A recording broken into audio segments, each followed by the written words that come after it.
aquí en el Congreso de la República es conocer a quienes hacen parte de él. Por eso en Poniendo el Pecho hablamos de cuáles son esas causas que mueven a los representantes a la Cámara. Hoy me acompaña Andrés Felipe Jiménez, que es representante a la Cámara del Partido Conservador por Antioquia. Bienvenido. Muchas gracias, Lorena, por la invitación. Encantado de estar aquí contigo y con la audiencia en el programa. Representante, ¿a qué temas le está poniendo el pecho aquí en el Congreso? Bueno, tenemos varias temáticas, principalmente nos comprometimos con un tema de salud mental. Nosotros en Antioquia hemos trabajado un tema animalista también. Hoy tenemos un proyecto muy importante de grooming para luchar contra el ciberacoso y tipificarlo. Y tenemos en curso también otro proyecto de ley importante que es la conmemoración al movimiento de mujeres sufragistas. Bueno, empecemos por uno que me interesa mucho, porque la pandemia, por ejemplo, hizo que más niños tuvieran que conectarse obligatoriamente a Internet, porque a través de Internet recibían sus clases durante la pandemia, socializaban en redes, porque era la única manera de socializar. Esto supuso unos nuevos peligros para esos niños y niñas. ¿De qué peligros hablamos? Claro, ahí en ese caso estaríamos hablando de la injerencia que tiene el Internet y la manera en que interactúan los niños, niñas y adolescentes y la supervisión que realizan hoy los padres y los cuidadores. Entonces, ¿a qué están expuestos? Al grooming o a un ciberacoso sexual en esos casos. Pero no es un tema que haya empezado desde la pandemia, sino que lleva años desde el acceso a las nuevas tecnologías que han tenido los niños, niñas y adolescentes.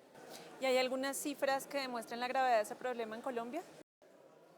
En Colombia tenemos algunas cifras, pero tenemos un problema y es que la mayoría de delitos hoy en día se tipifican es como abuso sexual en menores de edad y no tenemos el tipo penal o el delito de ciberacoso.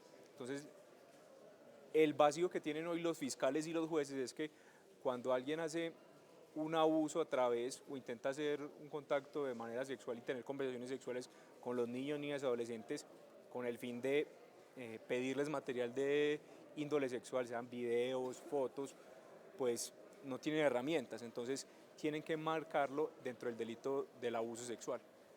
Usted tiene un proyecto de ley sobre grooming. Así ¿Qué es. pretende este proyecto? Es un acercamiento que hace un mayor de edad dirigido hacia un niño, niña, adolescente. ¿Cómo se hace el acercamiento? A través de redes sociales o de medios de internet, sea una plataforma de streaming por videojuegos, TikTok, Instagram, Facebook, se han hecho varios, y lo que hace el abusador o el groomer es ganarse poco a poco la confianza del niño, niña, adolescente. ¿Y cómo lo hace? Les habla en los mismos términos como se comunican hoy los niños. Entonces, inclusive la víctima puede pensar que está hablando con una persona de su misma edad. Ellos hacen un estudio y se dan cuenta si el niño o niña, cuál es su grupo cercano, si tiene acceso, su grupo cuidador cercano, si tiene acceso a sus redes sociales, si es supervisado o no. Y cuando está completamente seguro, empieza a introducir poco a poco una conversación de índole sexual, pidiendo fotos, pidiendo videos y por último lo que intenta el groomer es un encuentro físico y ahí ya estamos hablando de algo que es abuso sexual en menores. Entonces, hoy en día es una problemática en Colombia precisamente porque no existe el delito. Para tipificar esta conducta como anterior, los fiscales tienen, por testimonios que hemos llevado, que nos han dado en las audiencias públicas, no tienen cómo enmarcarlo, entonces cuando abren un caso se quedan sin herramientas para castigar la conducta. ¿Qué estamos haciendo hoy? Tener un tipo penal robusto para que los abusadores o groomers no sean beneficiados cuando quieran hacer grooming con nuestros niños, niñas y adolescentes. Además de crear el tipo penal, ¿contempla algún tipo de medida, por ejemplo, que genere mayor conciencia, educación sobre este delito? Sí, claro. Entonces, ¿qué nos hemos dado cuenta? Que no son muy conscientes del manejo que tienen los niños, niñas y adolescentes a la hora de crear su huella digital. Entonces, ¿qué clase de información ellos comparten y con quién la comparten en el Internet? Y sobre todo, la conciencia que deben tener su entorno cuidador, los cuidadores y los padres, de qué hacen sus hijos o los niños, niñas y adolescentes cuando están en Internet, si tienen supervisión, si no la tienen. Entonces, ¿qué tiene contemplado el proyecto de ley? Primero, una capacitación y una concientización al entorno cuidaría a los padres y las instituciones educativas deben capacitar a los niños, niñas y adolescentes frente a la creación de la huella digital. Los canales públicos deben hacer programas en torno a la materia del grooming, que es una realidad, y tendremos un Día Nacional del Grooming precisamente para incentivar este tipo de campañas de concientización. Este tema pues tiene un impacto muy importante en los menores, ¿no? Sí. De igual manera, por ejemplo, la reforma a la educación pues está dirigida principalmente a la educación media, a la educación de esta población. ¿Cuál es su lectura sobre esa iniciativa del Gobierno Nacional? ¿La votó a favor? ¿Qué destaca? Me parece un proyecto de ley muy importante, necesario para el país. Hasta ahora yo creo que los proyectos que ha tenido el gobierno es el proyecto más equilibrado, que ha tenido un consenso, en la comisión lo tuvo y en la plenaria de Cámara también lo tuvo. Entonces yo creo que pasará sin mayor problema en los dos debates que le quedarán en Senado por ahora. Proteger a los niños, niñas y adolescentes es una prioridad del representante Andrés Felipe Jiménez aquí en la Cámara de Representantes. Vamos a una pausa a mensajes institucionales y volvemos a Poniendo el Pecho.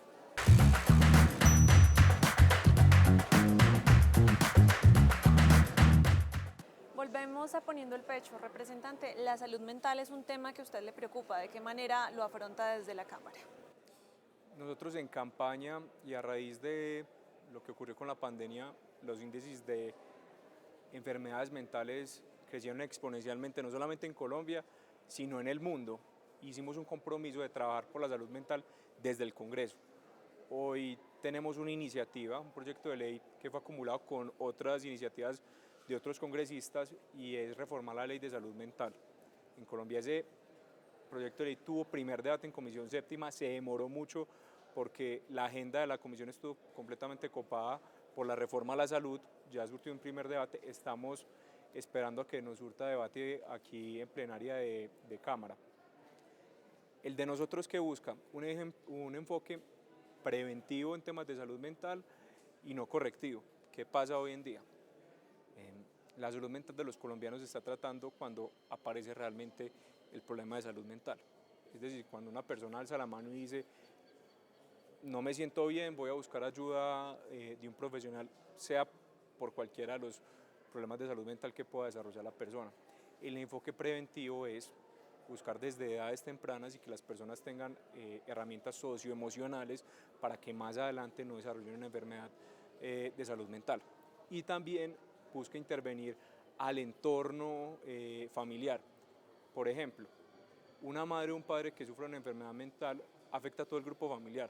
No se puede buscar la intervención solamente desde la persona que padece la enfermedad o la condición, sino que se debe intervenir si tiene a los hijos o a su esposa también, para buscar soporte y cómo ayudar a la persona a que salga adelante en torno a su enfermedad mental.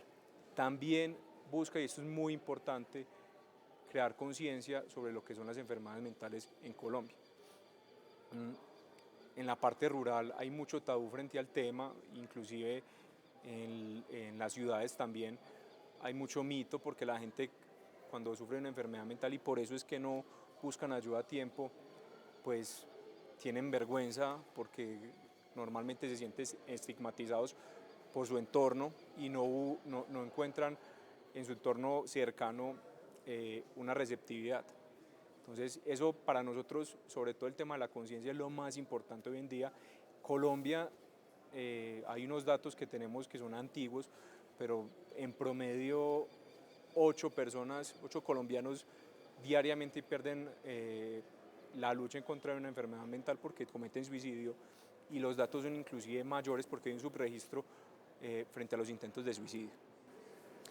¿Usted cree que la estigmatización sobre este tema es una barrera? Porque, por ejemplo, si usted camino a la plenaria se parte una pierna de un tropezón, no hay mayor estigma en ir al médico a que le revise, al ortopedista, pero cuando uno le dicen tiene que ir al psicólogo, tiene que ir al psiquiatra, el primer pensamiento que aparece es, pero yo no estoy loco. Claro, es una barrera y sobre todo parte de la conciencia que debe tener la persona en sí de cómo ve la enfermedad mental y cómo lo ve su entorno protector.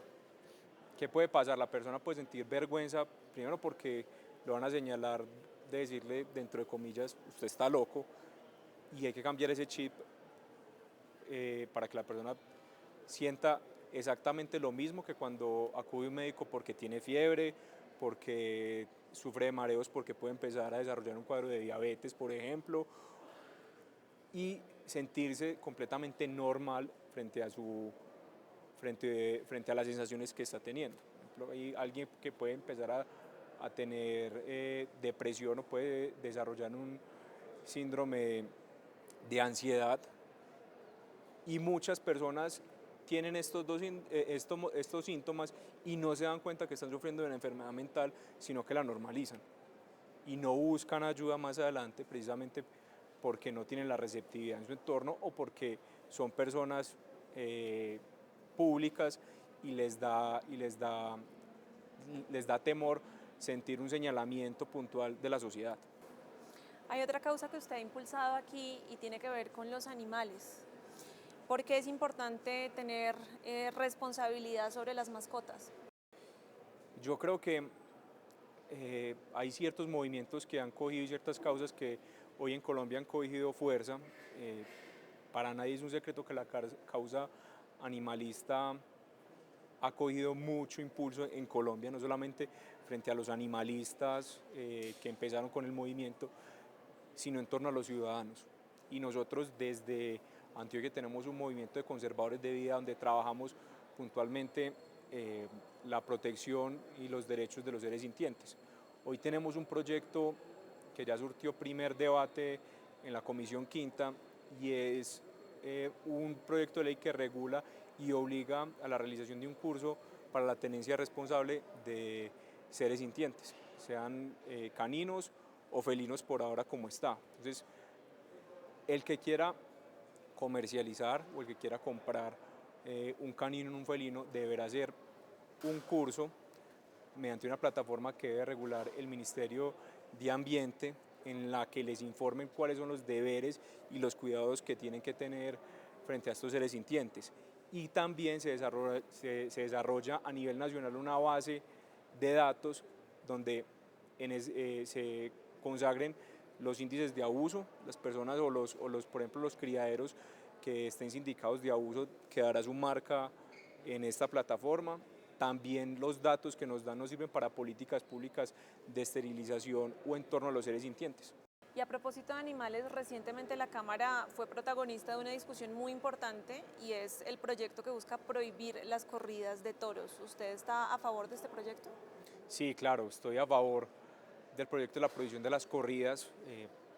Para muchas personas es un tema cultural. Yo soy ampliamente respetuoso de las diferentes expresiones culturales que tiene Colombia. Colombia es un país muy diverso, pero para mí hoy el tema de los toros me parece una barbarie, me parece maltrato animal. He estudiado a fondo el tema, sé realmente lo que sufre el animal cuando entra a una corrida de toros. No encuentro una relación entre la diversión y entre la barbarie. Yo creo que es un proyecto de ley que tiene que pasar. Ya lleva más de 12 intentos en este Congreso de la República. Pues el Congreso puede pasar, este periodo puede pasar a la historia y podemos salir dentro de los 8 países que hoy en día en Colombia todavía apoyan la tauromaquia. Bueno, pues los animales también tienen un espacio de ser representados aquí en el Congreso de la República. Vamos a una pausa, mensajes institucionales y volvemos a Poniendo el Pecho.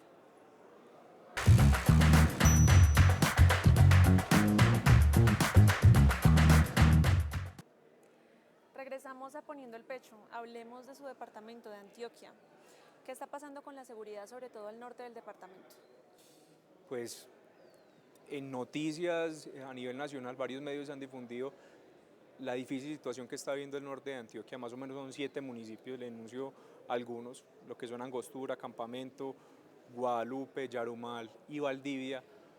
Hoy tienen presencia constante de grupos al margen de la ley, específicamente del Frente 36 de las FARC, de las disidencias. Los líderes, porque eso es algo bueno de la profesión que tenemos, es las visitas a territorio donde nos dan la referencia de lo que está pasando puntualmente. Entonces nos dicen que parece una república independiente de las FARC hoy. Están carnetizando nuevamente a la población civil, están reclutando a los menores de edad hoy inclusive muchas de las veredas tienen cierres como si fueran portones y se cierran desde cierta hora de la noche para prohibir la movilización de la población civil. Hay presencia de estos grupos y de los comandantes en el municipio nuevamente, en la cabecera municipal, inclusive en el parque de los municipios. En las pasadas elecciones regionales hubo un supuesto financiamiento de algunas alcaldías frente de estos grupos. Y algo muy preocupante es que desde que se firmó por parte del Congreso de la República y fue a sanción presidencial la ley de paz total, el problema ha ido incrementando. Hoy en día no hay baja presencia del Estado en estos territorios, la población civil está muy atemorizada, pero para ellos es normal porque lastimosamente, es algo con lo que tienen que convivir diariamente. Entonces se sienten abandonados, a pesar de que, por ejemplo, yo he puesto la denuncia específicamente con los organismos correspondientes, con la Policía Nacional, en su momento con el ministro de Defensa. Hace más o menos 20 días visité el municipio de Santa Rosa de Osos y pasó un hecho muy grave. Santa Rosa de Osos tradicionalmente no ha tenido presencia de grupos al margen de la ley, pero citaron a todas las acciones comunales, les envían un chat mediante una cadena de WhatsApp donde les dicen que van a hacer un distrito agroindustrial y entonces que están invitando Ministerio de Agricultura, que van a tener presencia del presidente de la República, y cuando esta gente llega a la reunión se encuentra que es una reunión citada por disidencias de las FARC y por excombatientes. Entonces, ¿qué se está viendo, por ejemplo? Parece como si quisieran instrumentalizar a la población civil para más adelante tener réditos en las próximas elecciones presidenciales y de Congreso. Hablemos de otro tema que ha puesto Antioquia lamentablemente en el mapa, no solamente nacional sino internacional, y es la explotación sexual infantil. ¿Cómo cree que debe enfrentar este problema, que no solamente es del departamento, sino de todo Colombia? Mira, lastimosamente, pues yo soy paisa y vivo en la ciudad de Medellín. No es un problema que venga solamente de hace algunos años, es un problema que ha estado constantemente presente en la ciudad de Medellín. Creció exponencialmente con el incremento del turismo en la ciudad. Se deben hacer muchas cosas. Primero, tener una intervención en los entornos protectores. Los niños ven en su entorno cercano que uno de los padres ejerce el oficio de la prostitución, entonces lo ven como algo normal, y en otros casos que hemos recibido testimonios lo hacen por necesidad. Nos decía un trabajador social que para las niñas de cierta comuna en Medellín era normal pasarse videos y fotos a cambio de plata, que eso no tenía nada que ver con un tema de explotación. Entonces, socialmente es un tema muy delicado. Otra cosa que se debe hacer es una concientización y que los establecimientos de comercio tomen acciones frente al turismo sexual. En algunos hoteles de Medellín está prohibido el acceso de un huésped con algún acompañante si no está registrado, y más todavía denuncian el tema cuando llegan con una menor de edad, inclusive en restaurantes y en bares también. Y obviamente una colaboración de los organismos internacionales. Tiene que haber colaboración policiva entre el gobierno colombiano, el gobierno, por ejemplo, estadounidense y algunos otros gobiernos. Le pongo el ejemplo de Estados Unidos. En Estados Unidos el abuso sexual de menores es un delito transnacional y usted va y visita muchos aeropuertos y hay imágenes y hay carteles donde se les recuerda a los ciudadanos estadounidenses que ese es un delito transnacional y que será castigado internacionalmente. Aquí en Medellín ya la alcaldía comenzó con una campaña de estas. Y por último, la sanción social. En algunos casos de abuso sexual de menores que se han presentado en Medellín, ha empezado con una denuncia de un ciudadano preocupado. Yo le cuento algo que me pasó, yo ni siquiera estaba en política. Hace varios años yo entraba a uno de los hoteles de la ciudad de Medellín, tenía una reunión y me llamó mucho la atención en ese momento ver una imagen de un ciudadano estadounidense, lo reconocía por su acento, encontrándose con una niña que aparentemente era menor de edad. Se encontraron a la salida del hotel y se montaron en un taxi los dos. Eso fue hace más de 10 años, hoy. Entonces, realmente es un problema donde desde todas las perspectivas del Estado y de la población civil tenemos que unir esfuerzos y una colaboración armónica entre nosotros para ponerle, no solución, creo que no tiene solución al corto plazo, pero para poner medidas para mitigar la problemática que vivimos hoy en la ciudad. El otro día me encontré con un video en sus redes sociales donde hace un recorrido por el Capitolio Nacional y en efecto los bustos que hay son en su mayoría dedicados a hombres. ¿Dónde están las mujeres en el Capitolio y qué proyecto tiene usted para exaltar la importancia de las mujeres en la historia? Mire, sin duda la política tradicionalmente, y a mi gusto de ver es lamentable, ha sido una profesión aparentemente de hombres. A mí, por ejemplo, en el territorio cada vez solicito más que haya participación femenina y que en nuestros grupos de base se incentive esta. También en la participación, que celebro mucho, de escaños, por ejemplo, en el Congreso ha incrementado la participación de las mujeres. Tenemos un proyecto hoy que es para conmemorar el movimiento sufragista que apareció más o menos en 1954, un grupo de mujeres que lucharon por los derechos políticos y el voto de la mujer, muy importante. Hoy en día no tenemos un solo busto conmemorando una mujer, entonces así sea un proyecto de ley simbólico, pues es muy importante, sobre todo para incentivar la participación femenina en los escenarios políticos, que es necesaria. Pero este proyecto solo incluye ese aspecto simbólico. El proyecto que incluye que se abra un espacio para un busto, un busto o un monumento aquí en el Congreso de la República, y también un documental por Señal Colombia que nos hable sobre ese movimiento sufragista, para que las personas, los jóvenes y las mujeres sobre todo, se sientan orgullosas de lo que lograron en su momento las mujeres, y que eso inspire a las mujeres para que sigan participando en política, porque pues tienen ideas importantes, su liderazgo es necesario completamente hoy en día en la política, y tenemos que quitar ese estigma de que es una profesión de hombres, que yo no lo cargo, pero lastimosamente en la región, por ejemplo, mía en Antioquia, con los diferentes grupos políticos que tenemos, se reclama mucho la presencia de la mujer en la toma de decisiones.